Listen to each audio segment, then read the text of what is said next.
Estamos en Estocolmo, ¿A Venecia? bueno, la Venecia del Norte, y nos vamos a meter en las oficinas de Fast Travel Games, ¿vale? Que están por allí, no sé si se ven, ¿vale? A ver, por allí, una de esas oficinas, y son un estudio de desarrollo que tienen gente de Rovio, de EA Games, ¿vale? Son gente con muchísimo nivel, más de 15 años de experiencia en juegazos tipo franquicias como Battlefield, Star Wars, Battleground, Mirror Age, o sea, todos esos juegos, ¿vale? Esta gente ha trabajado en ellos y han decidido salirse, conseguir un poquito de dinero y formarse su estudio exclusivo de realidad virtual porque piensan que es el futuro, que es la caña, igual que a nosotros, nos mola.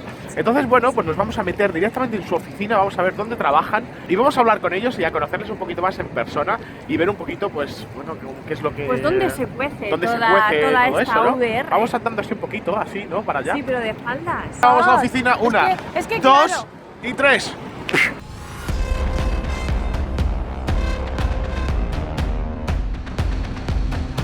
Hace frío, Jugon. Hola. Hace frío, sí. Bueno, chicos, creo que es aquí, ¿vale? Vamos a ver si Fast Travel Games, mirad aquí. Vamos a llamar. No suena, espero que haya alguien, porque aquí no suena. Travel Games. Hello? Oh, We are from Jugon Virtual. all right. Welcome up. Thank you. Lo estaban esperando, ¿eh? Bueno, ya hemos subido al ascensor y ahora vamos a subir arriba.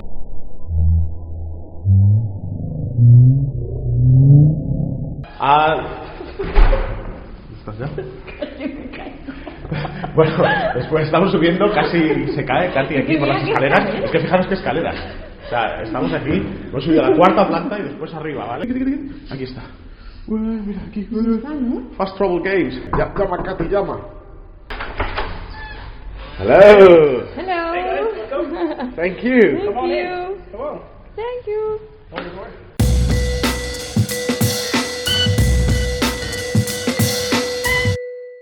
Oh, mira, nos tenemos que quitar los zapatos, ¿vale? Porque, pues es la costumbre aquí, está todo el mundo descalzo, mira, nos han recibido descalzos, así es que yo también me los quito.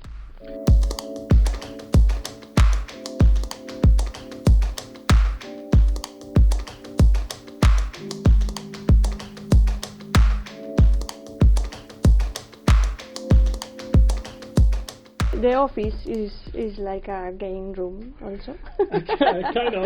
It's like La oficina es una sala de juego directamente.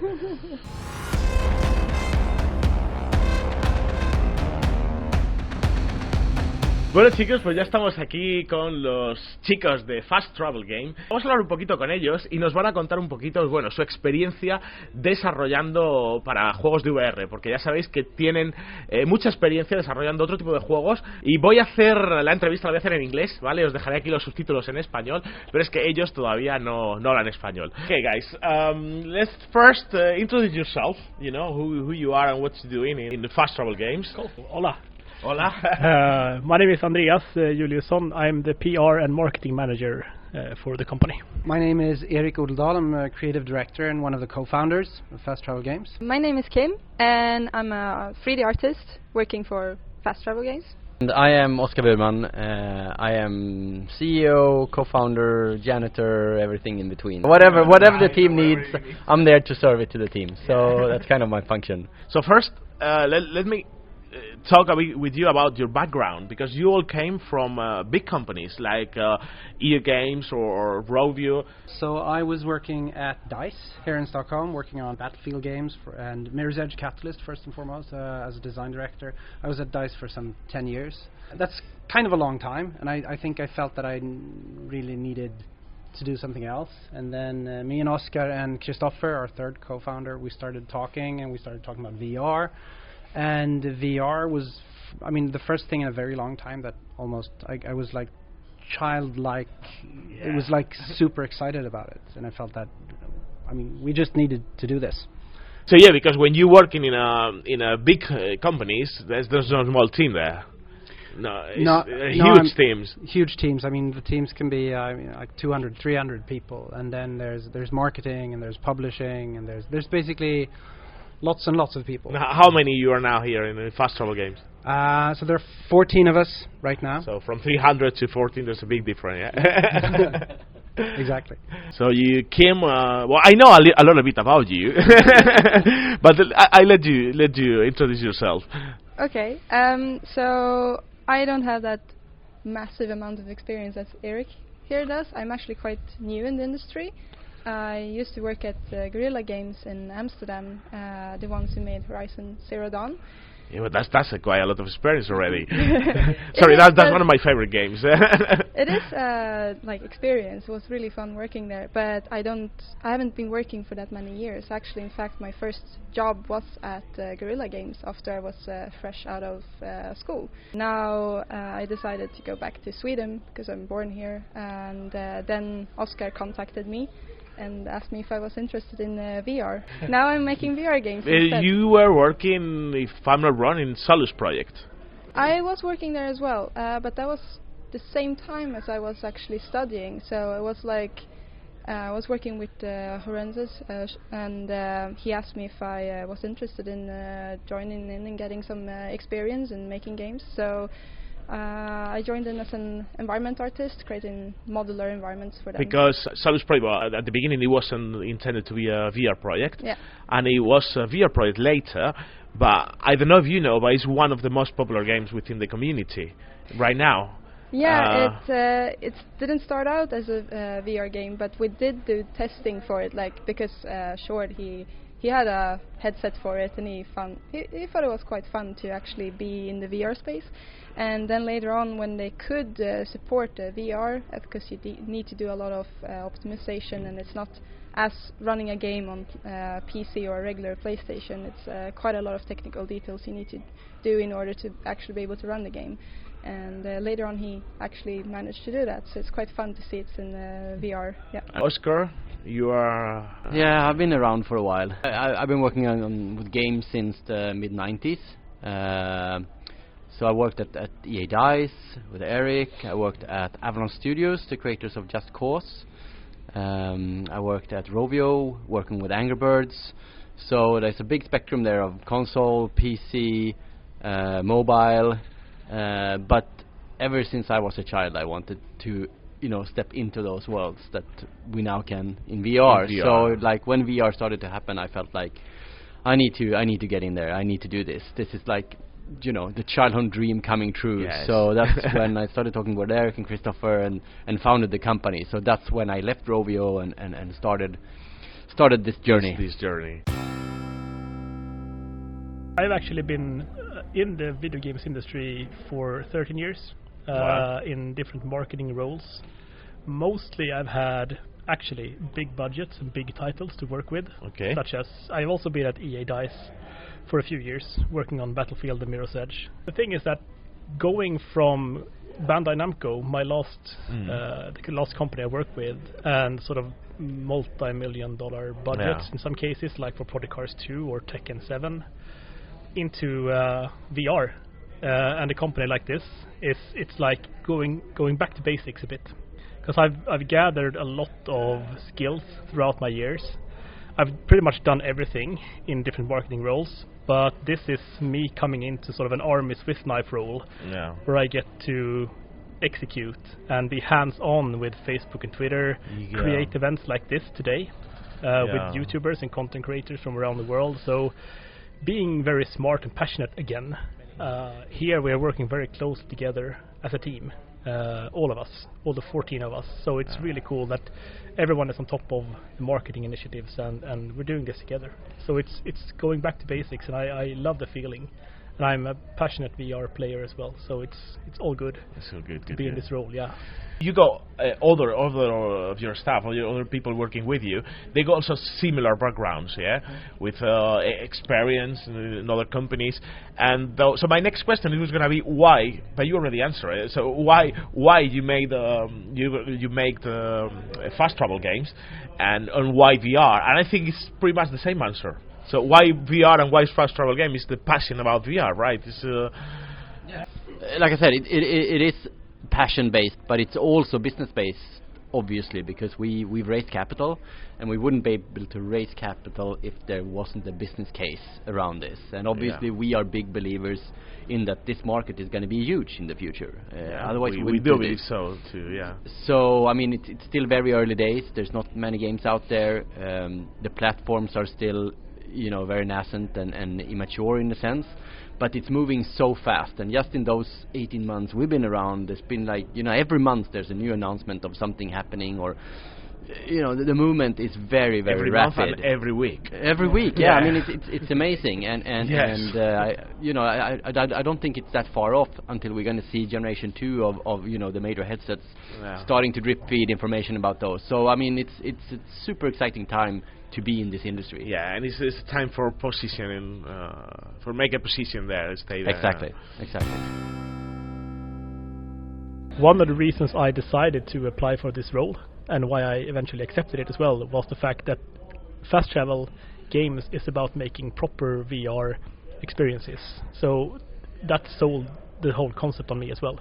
I mean, there are a lot of VR games on the market, but many of them are very short experiences, like demos or gimmicky. Like you play them once, you have fun for a few minutes, and then you forget about them. Or others are just remakes. That as well, or adaptations from non-VR games. But so fast travel games is all about making VR games from the ground up. I think people are asking for it. I mean, listening to feedback from VR players around the globe, people are asking for where are the real games for VR. Okay, so now you are developing for VR. You come in from you had a lot of experience with games, but I think developing for VR is a completely different thing. Yeah. So, what issues did you find that are different? What problems you have to face that are different, and how you approach them? I think, there's the issues that everybody has, which is of course about locomotion. How do you move around? How do you make it meaningful to move around, etc. And how does that feel? But the more interesting challenges, I think, are how does interaction work? How do you there are so many things you're used to do in ordinary games that just don't really work, or you want to do it a different way. And my favorite type of interactions in VR are when you give someone a controller and they immediately do the right thing because it's intuitive.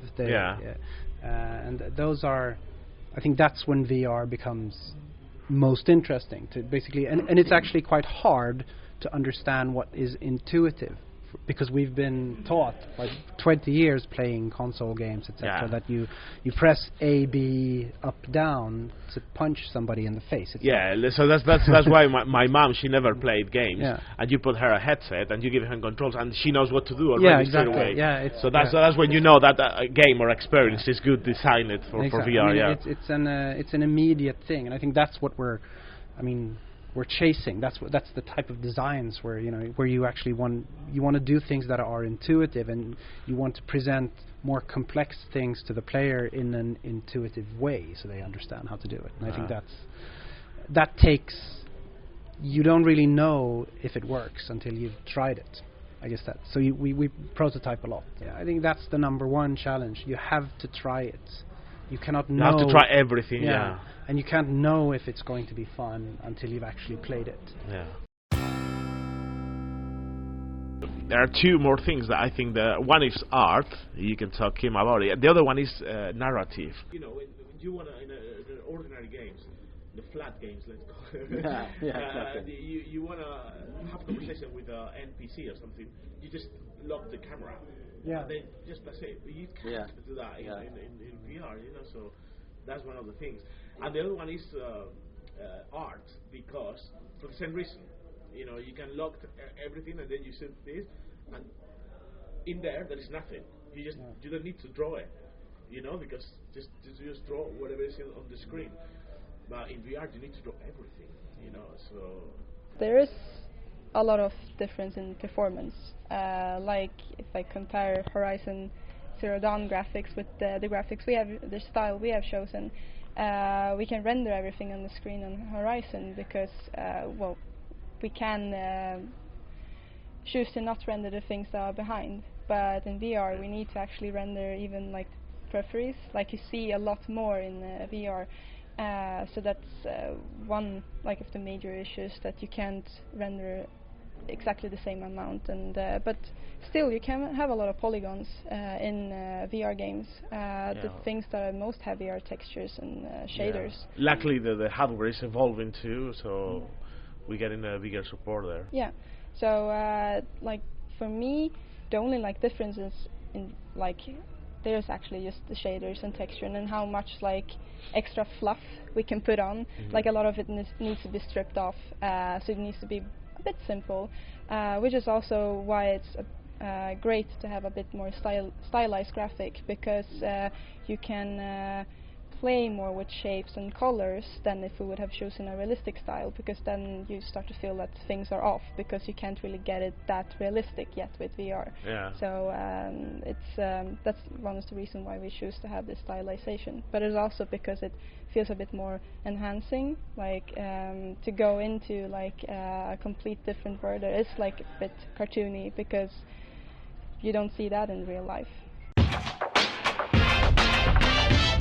What is Apex Constructs? What is? Hang on, just the elevator pitch. Kind of. The elevator. Apex Construct is an action-adventure title built from the ground up for VR, where you move around in a, I guess, a weird, ripped-apart, post-apocalyptic world. You wield a bow and arrow and a shield. Learn how to use. It's not very common. A combination? No, not super common. There's a reason for it, which we present kind of in the game. It's a proper long game with a good with a narrative that progresses, but there's also a lot of room for the player to explore, and we want the player to explore the world. We want them to stay inside it. It's a beautiful world. And it's like and it's colorful, and you want to be inside it. For what I saw, it's to me I would say it's a mix between Horizons Zero Dawn and Last of Us. I don't know. I can understand absolutely. I mean it's the game is, I mean, we're all influenced by different things, and so I think we all take some of our influences and put in the game. Yeah.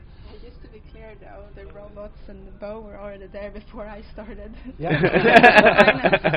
Okay, it wasn't your decision. I think Eric has called the experience in Apex Construct to be exploration-driven narrative. I think it's pretty good, because exploration is part of the game. Of course, anticipating it's be 50% exploration and 50% combat in the game. So the exploration part is key to understand more of what's going on in the world. I mean, there is a kind of a battle between AIs in the game, but you don't really know your role in it to begin with. That's what you have to find out. Sounds very Horizons. It sounds like, yeah. I just finished it like a week ago. Right. The whole, how long do you think it could last? Progressing through the main story should take an average player up to 5 hours or so. Okay. But depending on if you want to understand everything, find all the secrets and the collectibles, and maybe go back to replay missions with a little bit of a light Metroidvania kind of style, it's a couple of hours more. Really tricky, because when we just tried the first level that you can experience, some people have run through it in about 6 minutes, and some people have stayed in there for 55 minutes just to explore everything and trying to understand and like read all notes that they find, etc. So it's really hard to extrapolate like what's an average gameplay going to be for a normal player, because it's so different. So it could be like 4 hours up to 25 hours, like depending on how you play the game. I think longer games doesn't equal great experiences just by making them long. So I think quality over quantity is key. So let's talk now about stuff like these platforms, release date, DLCs.